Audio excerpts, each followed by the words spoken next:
ये है दुनिया का सबसे बड़ा फाइनेंशियल बैटल ग्राउंड, एक करेंसी डॉलर।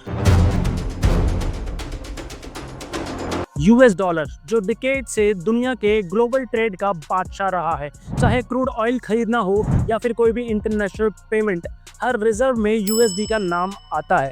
लेकिन अब शुरू हो चुका है एक ऐसा संग्राम जो किसी से छुपा नहीं है। नाम है डी डॉलराइजेशन।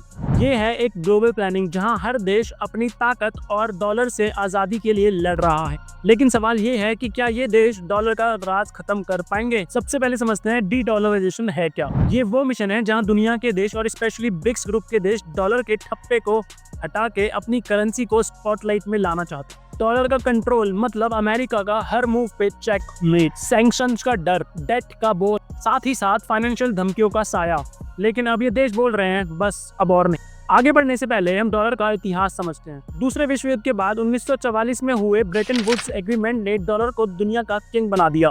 इस एग्रीमेंट में तय हुआ कि ज्यादातर देश अपनी करेंसी का एक्सचेंज डॉलर में सेट करेंगे और अमेरिका ने कहा कि उसका डॉलर गोल्ड से बैक्ड होगा। 1971 के बाद गोल्ड से बैकिंग खत्म हो गई, लेकिन डॉलर की मोनोपोली चलती रही। हर international trade specially crude oil, जिसे पेट्रो डॉलर भी कहते हैं, डॉलर में होता था। अब ये सिस्टम अमेरिका को अनलिमिटेड पावर देता था और इसी वजह से वो सैंक्शंस लगा सकते थे, अपने डेट प्रिंट कर सकते थे और ग्लोबल इकोनॉमी को कंट्रोल कर सकते थे। अब आपका सवाल होगा क्यों? क्योंकि नेशंस जैसे रशिया, इंडिया, चाइना अब कह रहे हैं आई इनफ इज इनफ। क्योंकि जब हर देश अपना इंटरनेशनल ट्रेड यूएसडी में करता है तो उसको अपने पास यूएसडी रिजर्व रखने पड़ते हैं। यही रीजन है कि यूएस डॉलर को रिजर्व करेंसी भी बोला जाता है। अब ये कंट्रीज अपनी करेंसी में ट्रेड नहीं कर पाते और यूएस की इसी मॉनेटरी पॉलिसी का उनकी इकोनॉमी पर असर पड़ता है। अब डी डॉलराइजेशन का मतलब और वजह दोनों आप समझ चुके होंगे। सीधे शब्दों में कहें तो डॉलर से अपनी डिपेंडेंसी को कम करना, अपनी करेंसी में ट्रेड करना, रिजर्व में गोल्ड या और अल्टरनेटिव करेंसी को बढ़ाना और नए पेमेंट सिस्टम को डेवलप करना। IMF यानी इंटरनेशनल मॉनेटरी फंड्स के मुताबिक 2025 में डॉलर का रिजर्व 54% नीचे गिर चुका। ये कम नहीं है, लेकिन ट्रेंड साफ है कि डाइवर्सिफिकेशन हो रहा है। दुनिया के सेंट्रल बैंक्स गोल्ड खरीद रहे हैं रिकॉर्ड लेवल पे, युआन और यूरो जैसी करेंसी को प्रेफर कर रहे हैं। अब इसके कुछ की प्लेयर्स को समझ लेते हैं। ब्राजील, रशिया, इंडिया, चाइना अब और मजबूत हो गए हैं। जनवरी 2025 में थाईलैंड और मलेशिया भी ब्रिक्स के मेंबर ऑफ स्टेट बन चुके हैं और इंडोनेशिया भी ज्वाइन कर चुका है। ये नेशंस एक कॉमन करेंसी या एक पेमेंट सिस्टम पे काम कर रहे हैं ताकि डॉलर को बाईपास किया जा सके। रशिया के फाइनेंस मिनिस्टर एंटन सिलानोव ने कहा कि ब्रिक्स कंट्रीज नेशनल करेंसी में ट्रेड को पुश करेंगे। अब आप इमेजिन करो कि एक नया फाइनेंशियल ऑर्डर जहां डॉलर अब किंग नहीं रहेगा। अब इसके कॉन्सिक्वेंसेस क्या हैं? नंबर 1, यूएस के सैंक्शंस का डर।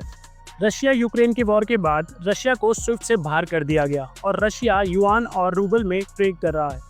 नंबर 2 है ट्रम्प पॉलिसीज। 2025 में अग्रेसिव टैरिफ्स और आइसोलेशनिज्म ने अलाइज को दूर कर दिया, जैसे यूरोप और ट्रेड पार्टनर्स। नंबर 3 है economic instability. US dollar record लो पे गिर रहा है, वो भी अपनी अनप्रेडिक्टेबल पॉलिसीज की वजह से। इसी वजह से ग्लोबल साउथ कह रहा है कि ये अनफेयर है। डी डॉलराइजेशन ग्लोबल सिक्योरिटी को थ्रेट नहीं बल्कि रीबैलेंसिंग कर रहा है। और जब बात डी डॉलराइजेशन की हो ही रही है तो यहाँ पर हम चाइना को कैसे भूल सकते हैं। चाइना यहाँ एक लीडर है। चाइना ने युआन को पुश किया है ऑयल और गैस खरीदने में। 2025 में चाइना और इंडोनेशिया ने local currency settlement framework sign किया, ट्रेड और इन्वेस्टमेंट में डॉलर को कट करने के लिए। चाइना ग्लोबल साउथ में हैवी लिफ्टिंग कर रहा है, जबकि इंडिया और रशिया क्वाइटली फॉलो कर रहे हैं। रिजल्ट ये है कि डॉलर रिजर्व 47% के अपने ऑल टाइम हाई पर है और एक तरफ अपना भारत भी इस थ्रिलर का हीरो है। इंडिया रशिया ऑयल ट्रेड्स अब रुपीस में हो रहे हैं।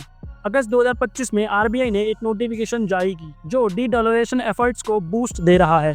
इंडिया क्वाइटली बोल्ड स्टेप ले रहा है, जैसे ब्रिक्स में एक्टिव रोल। हमारे external affair minister S Jaishankar ने क्लैरिफाई किया कि ब्रिक्स में अभी डी डॉलराइजेशन पर यूनिफाइड स्टांस नहीं है, लेकिन टेक्टिकल हेजिंग हो रहा है। लेकिन Russia mega dedollarization campaign चला रहा है और जिम्बाब्वे तो नवंबर 2025 में डी डॉलराइजेशन का रोड मैप अनवील करने वाला। एशिया में युआन, गोल्ड और बिटकॉइन डॉलर को डिच कर रहे हैं। ब्रिक्स और सीआईपीएस जैसे सिस्टम स्विफ्ट के ऑल्टरनेटिव बन रहे हैं। 2025 के पहले क्वार्टर में सेंट्रल बैंक्स का गोल्ड डिमांड बूम कर गया है और अगर डी डॉलराइजेशन फास्ट हुई तो यूएस डेट क्राइसिस ट्रिगर हो सकते हैं, जिससे ग्लोबल सिक्योरिटी पे इम्पैक्ट आएगा। अमेरिका की फंडिंग कैपेसिटी कम हो जाएगी। अब फ्यूचर क्या है? 2025 के ट्रेंड्स तो ये दिखाते हैं कि डी डॉलराइजेशन एक्सेलरेट हो रहा है, स्पेशली ट्रम्प के सेकंड टर्म में। सीबीडीज राइज कर रहे हैं, स्टेबल कॉइन $220 बिलियन तक पहुंच गए हैं।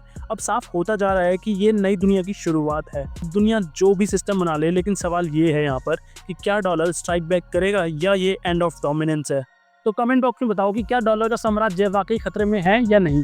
और अगर ये वीडियो पसंद आया तो लाइक करो, शेयर करो, और अगर चैनल पर पहली बार आया तो सब्सक्राइब जरूर कर लेना। मिलते हैं हम अगली वीडियो में। Till the time, you chase your dreams.